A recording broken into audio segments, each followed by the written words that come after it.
Hello everybody, you're back with Shirley Wiseman, and we are making a sweet potato pie that is gluten-free, grain-free, dairy-free, egg-free. This is the second video, so we just made the pie crust and I wanted to show you what it looks like, which I just took out of the oven. So here it is, and it's kind of warm, but that's what it looks like. So, and it smells wonderful. So this pie crust is made with almond flour. And let's just read over the ingredients. So it has 2 cups of almond flour, 2 tablespoons of arrowroot starch, so this is the almond flour that I use. Had 2 cups of that, 2 tablespoons of arrowroot starch, 1/4 a cup of coconut oil that I had in a container that I'd already melted, and 1 teaspoon of vanilla, and I use pure vanilla extract. So I mixed that up. And I had greased my pan with a little bit of coconut oil. And then I just put it in there, mixed it up, put it in there, and kind of just spread it around so it filled the pie plate. And that recipe, actually, what I was supposed to go in a 9-inch pie plate, but I made it last time, it was just way too much crust. So I like my pie with more filling and less crust. So I use a bigger plate. So this is about 10 inches. It's actually, I believe, a tort pan here. It's fluted on the edges, but anyway, if you wanted to make a smaller pie, you certainly could. The recipe did call for 9-inch pie plates. So pie plates come in 8-inch, 9-inch, or this is a 10-inch. So I'm using a 10-inch so I can get more filling. Okay, so for the sweet potatoes, I had a bunch of sweet potatoes that I got from the produce stand, and I baked them all in the oven. I peeled them, and then with the sweet potato mash, or the filling inside of them, I put it into my food processor and mashed it up. Okay, so we've got a mash here. Okay, and then I saved it. I made 2 pies last weekend, and then the rest I put in the refrigerator.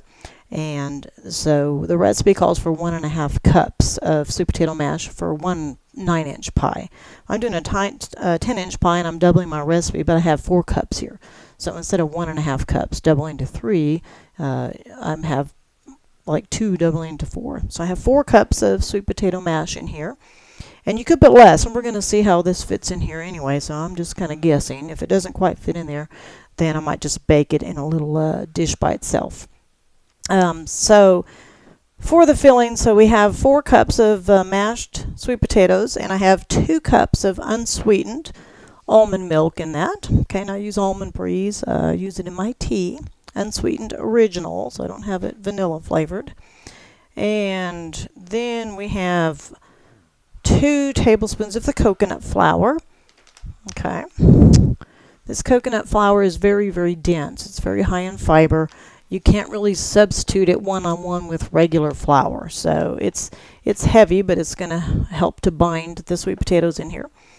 And then we have 2 teaspoons, because I'm doubling it, so normally be 1 teaspoon, but 2 teaspoons of arrowroot starch. And that is, if you can use cornstarch or tapioca starch, but I can't, so I use arrowroot starch.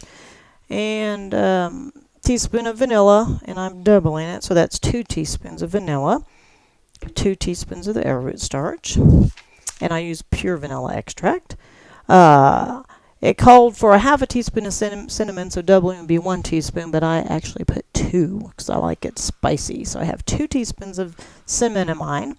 And nutmeg, it called for 1/4 teaspoon for a single recipe, so doubling would be 1/2 teaspoon. So I did a hefty 1/2 teaspoon of nutmeg. And then the cloves, it called for 1/8 teaspoon, and I did a hefty 1/4 teaspoon because I'm doubling it. And then maple syrup called for 2 tablespoons. So I put 4 tablespoons because I'm doubling. And it called for salt, but I didn't put any salt. Okay, so the oven, so I baked this lovely pie crust. And see, this did turn out really pretty. At 375, you could actually turn it down to 350. It was about 15 minutes. It was probably a little bit less, but more like 10 or 12 minutes. And it should be a nice brown, just barely browned. Okay, nice pretty brown. And then I reduced the oven to 350.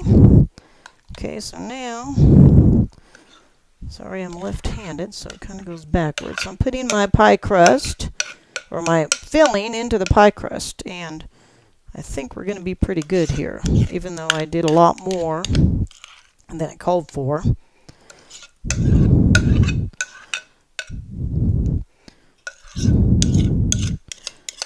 Didn't quite get it mixed up real good at the bottom, but as I'm putting it in here, I'll stir it.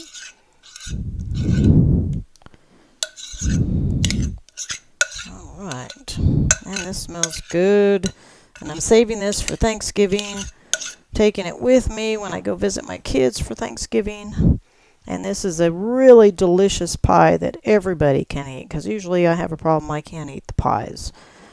Since I have celiac and I can't eat gluten or pretty much any grain, can't have any dairy or any eggs, so normally that takes care of any kind of dessert.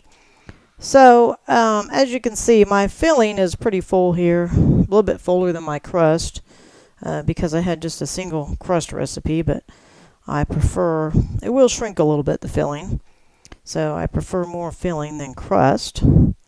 And of course we gotta taste it. It tastes really good. Okay, so now I'm going to put this in the oven. That's how my pie looks right now. I actually usually put it on a bigger, like a pizza plate or a baking dish, a baking tray underneath it, just in case it bubbles and goes over, but it won't because this is a dense filling. If it was a liquidy, like a fruit filling, I would definitely do that. And if your crust was all the way up to the top, you could even put some foil around it to prevent the crust from browning, but my filling's on top, so I'm not going to do that. So I'm going to put it in the oven for about 40 minutes, and then I'll see. You want to like put a knife in it and the knife comes out clean, then it will be done. And then I'll come back with you and show you what it looks like for the finished product. And thank you for joining Shirley Wiseman in making a sweet potato pie that is gluten-free and grain-free, dairy-free, and egg-free.